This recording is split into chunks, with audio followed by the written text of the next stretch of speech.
क्या भारत की सीमाओं की सुरक्षा केवल सैनिकों की जिम्मेदारी है या फिर सीमा पर बसने वाले हजारों परिवार भी हमारी राष्ट्रीय सुरक्षा की पहली पंक्ति है? कल्पना कीजिए एक ऐसा गांव जहां सड़क नहीं है, अस्पताल नहीं है, मोबाइल नेटवर्क नहीं है, रोजगार नहीं है और धीरे धीरे लोग अपना घर छोड़कर शहरों की ओर पलायन कर रहे हैं। अब सोचिए, यदि सीमा के ये गांव ही खाली हो जाएं, तो सबसे पहले नुकसान किसका होगा? स्थानीय लोगों का या भारत की सुरक्षा का?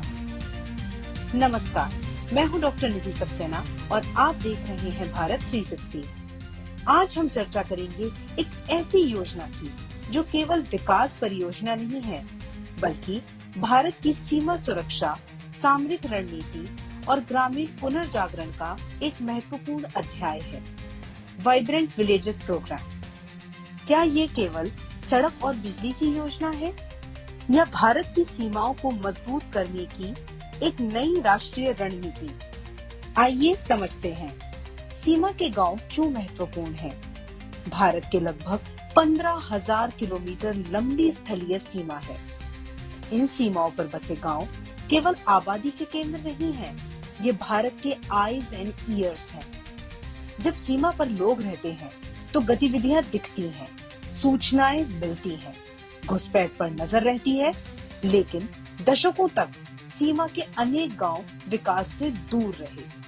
उत्तराखंड, अरुणाचल प्रदेश, सिक्किम, हिमाचल प्रदेश, लद्दाख जैसे क्षेत्रों में हजारों लोग रोजगार और सुविधाओं की तलाश में गांव छोड़ते रहे। नतीजा, कई गांव लगभग खाली हो गए, कुछ को तो घोस्ट विलेजेस तक कहा जाने लगा और यही स्थिति राष्ट्रीय सुरक्षा विशेषज्ञों के लिए चिंता का विषय बन गई, क्योंकि जहां लोग नहीं होते वहां राज्य की उपस्थिति भी कमजोर होती दिखाई देती है। वाइब्रेंट विलेजेस प्रोग्राम केवल सड़कों, इमारतों या सरकारी परियोजनाओं के बारे में नहीं है। यह भारत सरकार का एक रणनीतिक मिशन है, एक ऐसा मिशन जो सीमा पर बसे गांवों को केवल जीवंत नहीं रखना चाहता, बल्कि उन्हें समृद्ध, आत्मनिर्भर और सामरिक रूप से महत्वपूर्ण बनाना चाहता है। इस योजना का मूल विचार है लास्ट विलेज नहीं, फर्स्ट विलेज, यानी सीमा पर बसे गांव भारत के आखिरी नहीं बल्कि सबसे पहले और सबसे महत्वपूर्ण गांव हैं। विकास की पहली शर्त है कनेक्टिविटी। सीमावर्ती क्षेत्रों की सबसे बड़ी समस्या रही है उनकी भौगोलिक दुर्गमता। कई गांव ऐसे थे जहां तक पहुंचना ही एक चुनौती थी। इसलिए वाइब्रेंट विलेज प्रोग्राम के तहत ऑल वेदर रोड्स, बेहतर परिवहन, मोबाइल नेटवर्क और हाई स्पीड डिजिटल कनेक्टिविटी पर ध्यान दिया जा रहा है, क्योंकि आज के दौर में सड़क और इंटरनेट केवल सुविधाएं नहीं हैं, वे विकास, शिक्षा, स्वास्थ्य और सुरक्षा की जीवन रेखा है। पलायन रोकने की कुंजी है स्थानीय आजीविका। किसी भी गांव को जीवंत बनाने के लिए केवल सड़कें पर्याप्त नहीं होती। लोग तब रुकते हैं जब उन्हें अपने घर के पास सम्मानजनक आजीविका मिलती है। इसीलिए इस योजना के अंतर्गत कृषि, बागवानी, पशुपालन, हस्तशिल्प और स्थानीय पर्यटन को बढ़ावा दिया जा रहा है। उद्देश्य स्पष्ट है, सीमा पर रहने वाला युवा रोजगार की तलाश में शहरों की ओर न जाए, बल्कि अपने ही गांव में अवसर खोज सके। विरासत और विकास साथ साथ, यानी संस्कृति का संरक्षण। इन सीमावर्ती गांवों की अपनी अनूठी संस्कृति, भाषा और परंपराएं हैं, लेकिन जब गांव खाली होने लगते हैं तो केवल लोग नहीं जाते, उनके साथ उनकी सांस्कृतिक विरासत भी खोने लगती है। इसीलिए वाइब्रेंट विलेज प्रोग्राम स्थानीय हस्तशिल्प, लोक परंपराओं और ग्रामीण पर्यटन को भी बढ़ावा देता है, ताकि ये गांव केवल विकास के मॉडल ना बने, बल्कि भारत की सांस्कृतिक पहचान के जीवंत प्रतीक भी बने रहे। और यही कारण है कि योजना केवल एक ग्रामीण विकास कार्यक्रम नहीं है, यह सुरक्षा, अर्थव्यवस्था, संस्कृति और राष्ट्रीय एकता चारों को एक साथ जोड़ने का प्रयास है। क्योंकि जब सीमा का गांव मजबूत होता है तो केवल वहां के परिवार नहीं बल्कि पूरा राष्ट्र मजबूत होता है। यहाँ एक महत्वपूर्ण प्रश्न उठता है, भारत ने इस दिशा में इतना जोर अभी क्यों देना शुरू किया? उत्तर छिपा है भारत चीन सीमा पर। पिछले कुछ वर्षों में चीन ने अपनी सीमा के निकट मॉडल विलेज विकसित किए हैं।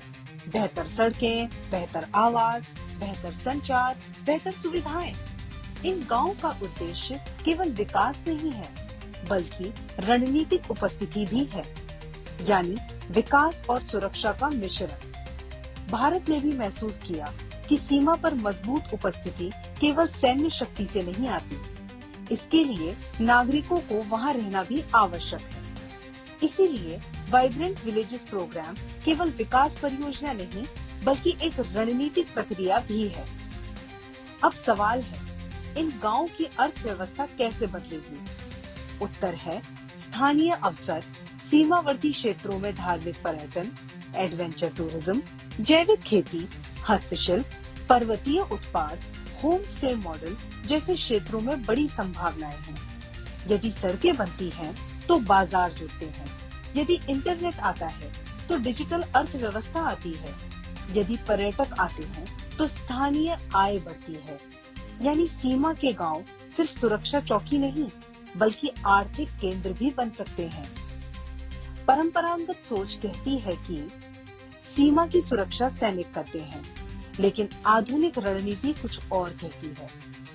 मजबूत सीमा वही है जहां सैनिक भी हो और नागरिक भी, जहां बुनियादी ढांचा भी हो और आर्थिक गतिविधियां भी, जहां राष्ट्रीय ध्वज भी लहराए और स्थानीय विकास भी दिखाई दे। यही वाइब्रेंट विलेजेस प्रोग्राम की मूल भावना है। यह योजना सीमा सुरक्षा को केवल सैन्य दृष्टिकोण से नहीं बल्कि सामाजिक और आर्थिक दृष्टिकोण से भी देखता है। हालांकि चुनौतियां अभी भी मौजूद हैं। कठोर मौसम, भौगोलिक कठिनाइयां, रोजगार की सीमित संभावनाएं, युवाओं का शहर की ओर आकर्षण और परियोजनाओं के समय पर क्रियान्वयन की चुनौती। यदि योजनाएं केवल कागज पर रह जाएं, तो लक्ष्य अधूरा रह जाएगा। लेकिन यदि इन्हें प्रभावी ढंग से लागू किया गया, तो भारत की सीमाओं का भविष्य बदल सकता है। आज सीमा सुरक्षा की परिभाषा बदल रही है। अब केवल बंकर और हथियार पर्याप्त नहीं है। अब सड़कें भी सुरक्षा हैं, इंटरनेट भी सुरक्षा है, रोजगार भी सुरक्षा है और सीमाओं पर बसने वाले नागरिक भी सुरक्षा हैं। वाइब्रेंट विलेजेस प्रोग्राम हमें यही संदेश देता है कि भारत की सीमाएं केवल नक्शे पर खींची गई रेखाएं नहीं हैं, वह जीवंत समुदाय हैं, वह संस्कृति है, वह पहचान है और वह भारत की पहली सुरक्षा चौकी है। अब सवाल आपसे, क्या हम इन सीमावर्ती गांवों को वास्तव में भारत के विकास और सुरक्षा का केंद्र बना पाएंगे? अपनी राय हमें कमेंट में जरूर बताइए। अगर वीडियो पसंद आया हो तो लाइक, शेयर और सब्सक्राइब करें। इसी के साथ हम आपसे विदा लेते हैं। मिलते हैं भारत 360 के अगले एपिसोड में। जय हिंद, वंदे मातरम।